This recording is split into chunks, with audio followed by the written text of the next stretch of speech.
Welcome back for another deep dive. This time, we're taking a closer look at Wado-Ryu Karate.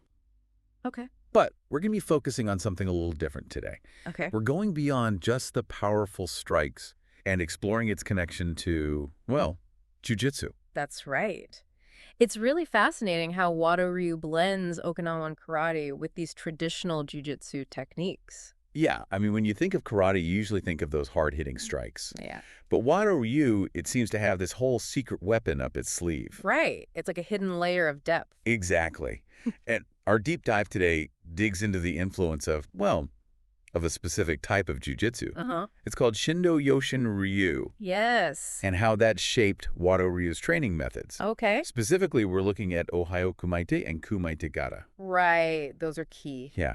From what I understand, those methods really reveal how Wado-Ryu takes those core jujitsu principles Yes. and put them into action in a really dynamic way. Exactly. Before we jump into those training methods, though, I think it'd be helpful to start with the founder of Wado-Ryu, Hironori Ōtsuka. Okay. What can you tell us about his background? Well, Shuka founded Wado-Ryu back in 1939. Okay. But before that, he was a dedicated student of Shindo Yoshin Ryu Jujutsu Interesting. under the master Tatsusaburo Nakayama. So he already had this really solid foundation in jiu-jitsu before he even started developing Wado-Ryu. Absolutely.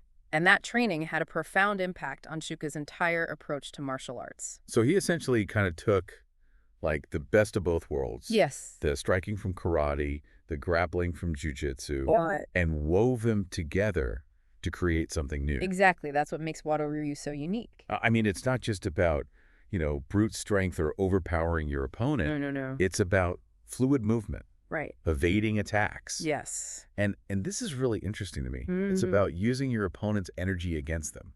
That's the heart of Shindo Yoshin Ryu. Okay, so that's like, I mean, that sounds incredibly effective. It is. And maybe even a bit sneaky, right?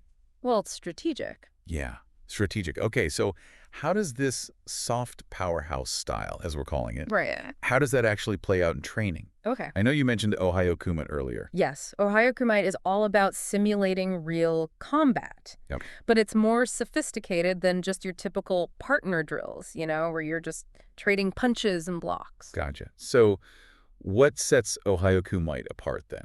All right. What should we be looking for when we see it in action?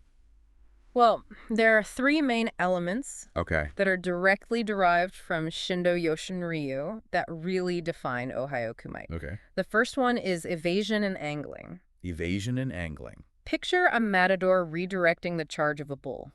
Okay. That's the idea. Okay. You're moving in a way that redirects your opponent's force rather than meeting it head-on. I see. So if you were facing like a larger opponent, you'd be using their size Yes. and momentum against them. Absolutely. That seems like it'd require like a lot of precision, though. It does. And the next element is where the jujitsu influence really becomes clear. Oh. We're talking about joint manipulation and throws. Okay. This is about using precise control and this concept called kuzushi. Kuzushi.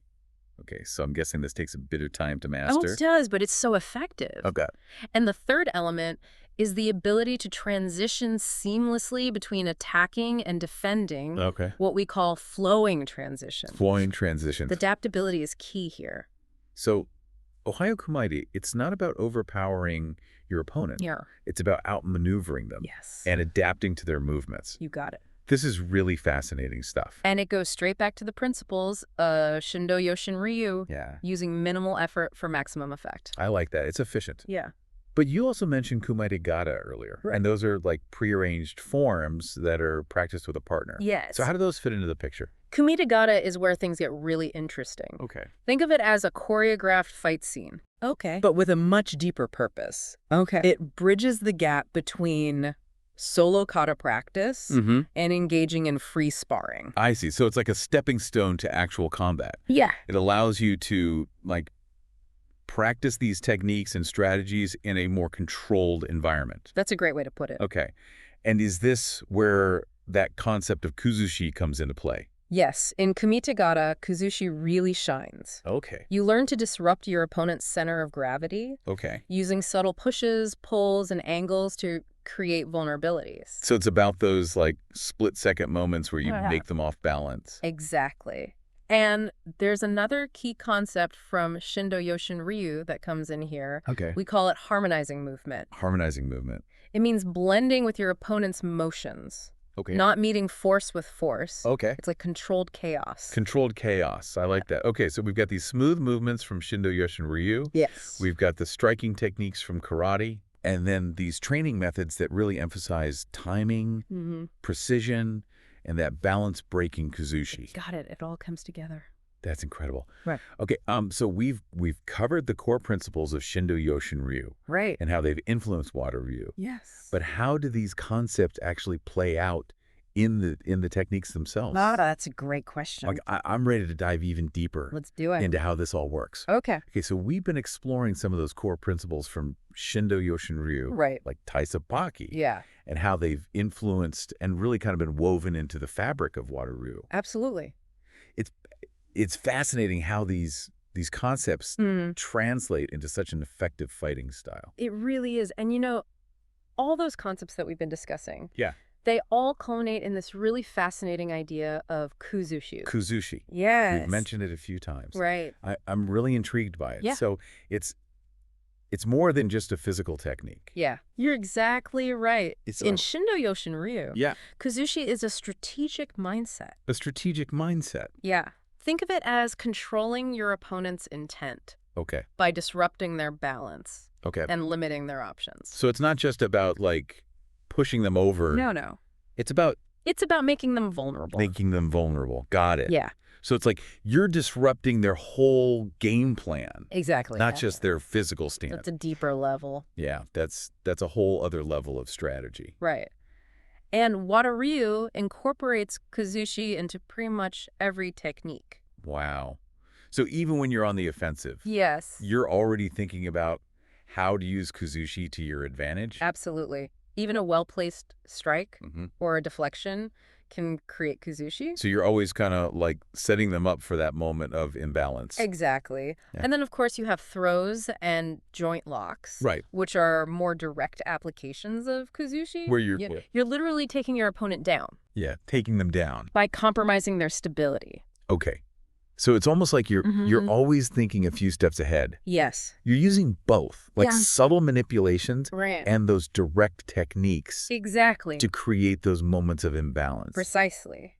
But it's not just about the techniques themselves. Right. Remember tai sabaki, Tai sabaki. that evasive movement? Yeah. That plays a crucial role in kuzushi as well. How so? Well, by using tai sabaki, Mm-hmm.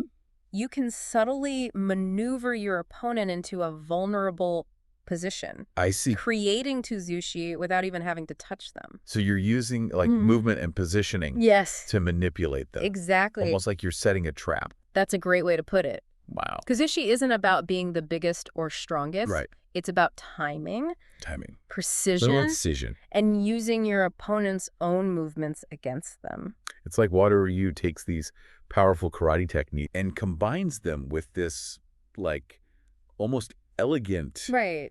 jujitsu element of control. Powerful combination. Yeah. And what's remarkable is how Hironori Ōtsuka Yeah. took these ancient principles from Shindo Yoshin Ryu. Right. You know, principles that were designed for samurai combat, Yeah. and he adapted them Oh, to create this modern, dynamic martial art. that's incredible. So even though the context has changed, those core principles are still so relevant. Absolutely. And that speaks to the adaptability of Wado-Ryu. Yeah. You know, just as Ōtsuka adapted those jujutsu principles, Right. Wado-Ryu practitioners learn to adapt their techniques Yeah. and their strategies to any situation. That's what makes it so effective. Right. It's not just about like rote memorization of moves. No. It's about understanding those underlying principles Exactly. and knowing how to apply them in a dynamic, Mhm. ever-changing environment. Exactly.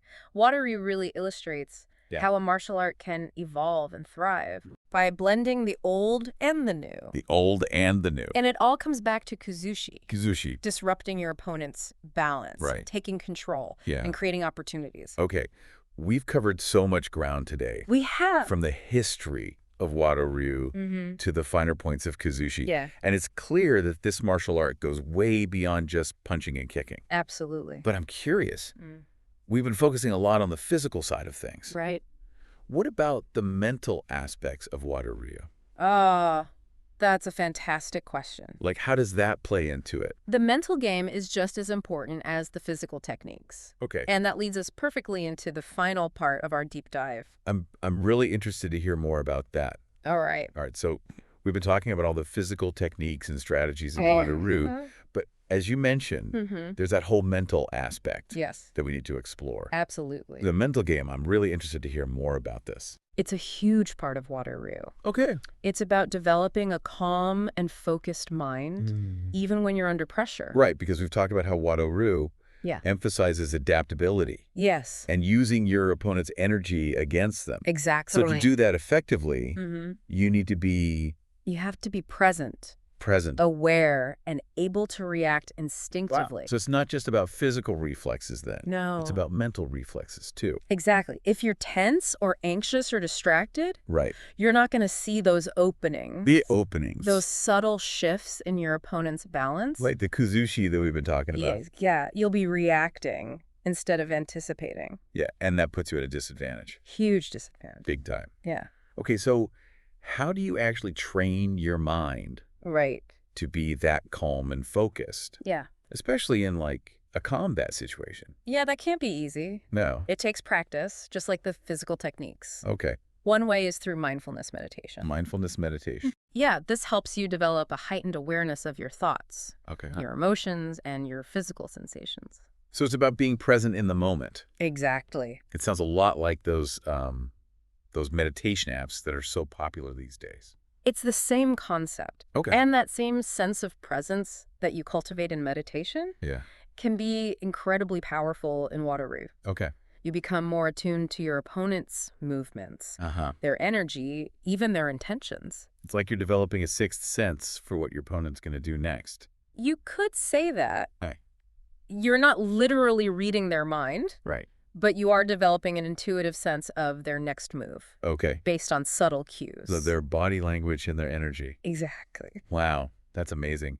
And I imagine this mental training has benefits. Oh, absolutely. That go beyond just the dojo, right? Of course. The calmness, the focus, the adaptability you develop through Wado-Ryu, those are invaluable in everyday life. Yeah. Think about dealing with stress. Making quick decisions, even just navigating a crowded street. Yeah. These skills come into play all the time. Yeah. It's like taking those principles of Wado-Ryu and applying them to like all sorts of challenges. Exactly. Not just physical confrontations. Exactly. And that brings us back to that question we posed earlier. About kuzushi. About kuzushi, yeah. Yeah. If kuzushi is about disrupting an opponent's balance physically, could we apply that principle mentally as well? That's a great question. Like, are you suggesting we could disrupt someone's mental balance? Exactly. Wow. Could we use the principles of kuzushi in a negotiation or a debate or even just a challenging conversation?